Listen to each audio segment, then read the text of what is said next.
আছে, আমরা ঢাকা করে যদি দুই সাইডে সবজি লাগিয়ে দিই, ওই গ্রামের লোকই তো খায়। তাই সেখানে কেন সে রোড সাইডে গাছ লাগাতে পারবো না? গাছ কেটে দিয়েছে, আমি তাৎক্ষণিক লোকে দেখিয়ে আসছি এবং বলে আসছি এটা বিচার করবো, উনি আশ্বাস দিয়েছেন বিচার করবে। আমাদেরকে খাস জমিগুলো যদি কৃষককে বরাদ্দ দেয় তাহলে এই দেশের উন্নয়ন সম্ভব এবং আমরা সেটা করবো। এইভাবে আমরা সবই করতেছি।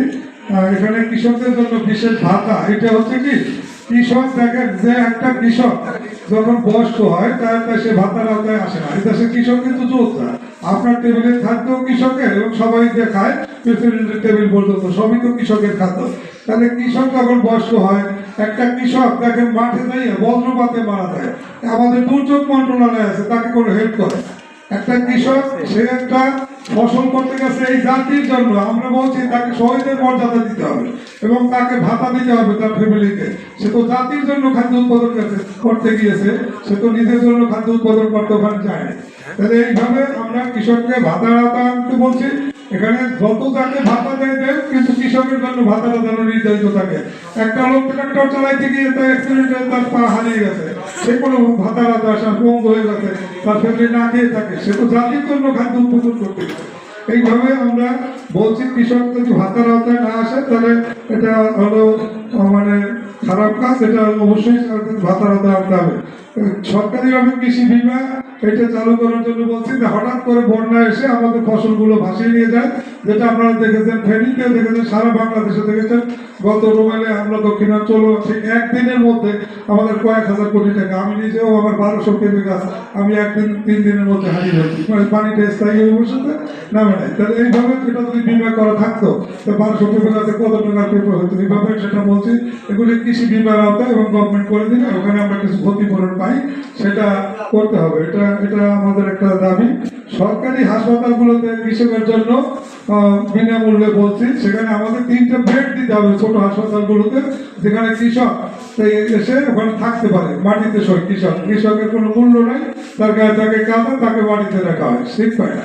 আমরা বলছি নির্ধারিত থাকতে হবে থানা হাসপাতালগুলোতে 3টা বেড, জেলা পর্যায়ে যেটা বলে একটু বেশি দিলে বেশি, আমরা সেটা নেব।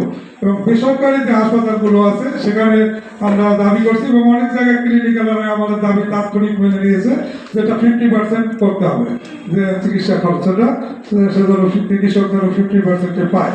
তারপর আমাদের 9 নম্বরে আছে জাতীয় সংসদ ভবনের উপজেলা কমিটি, সেখানে কৃষককে অনুমতি হারে প্রতিনিধি দিতে হবে। কৃষকের যে সভাগুলো হয় সেখানে কৃষকের কোনো প্রতিনিধি নেই, কিন্তু ইঞ্জিনিয়ার দেখা যায় সে কৃষক মানে কমিটিতে থাকে, কিন্তু দেখা যায় কৃষকের যে ভুল যে দাবিগুলো ওইটা ফুটিয়ে তুলতে পারে না। আমাদের যে বৈষম্য সেটা ফুটিয়ে তোলার জন্য আমরা বলছি যে আমাদের কৃষকের যে দাবিগুলো আছে সেগুলোর মধ্যে এটা অ্যাড করে নেবেন, যে প্রতিটা উপজেলাতে জেলাতে যে কৃষকের মিটিংগুলো হয় অন্তত কৃষক প্রতিনিধি যে কোনো দলের হোক বা সে যদি অরাজনৈতিক হয় তো ভালো কৃষকের প্রতিনিধি রাখতে হবে। আমাদের কোনো দাবি নেই যে আমাদের রাখতে হবে, এটা হলো কৃষকের প্রতিনিধি যে কৃষি সম্পর্কে জানে বোঝে তাদেরকে ওই কমিটিতে রাখতে হবে। এটা হচ্ছে আমাদের একটা দাবি।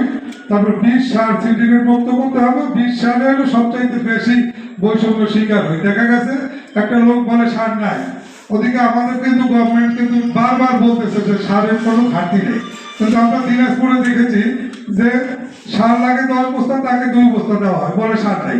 কিন্তু আবার দেখা যায় ওরা মুদি দোকানের পিছন থেকে বের করে 500 টাকা বস্তায় বেশি।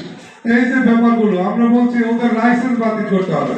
আর যারা এই কীটনাশক বিক্রি করে তাদেরকে 6 মাসের প্রশিক্ষণ বাধ্যতামূলক করতে হবে, কারণ ওরা যে কীটনাশকগুলো বেচে সব ভুয়া।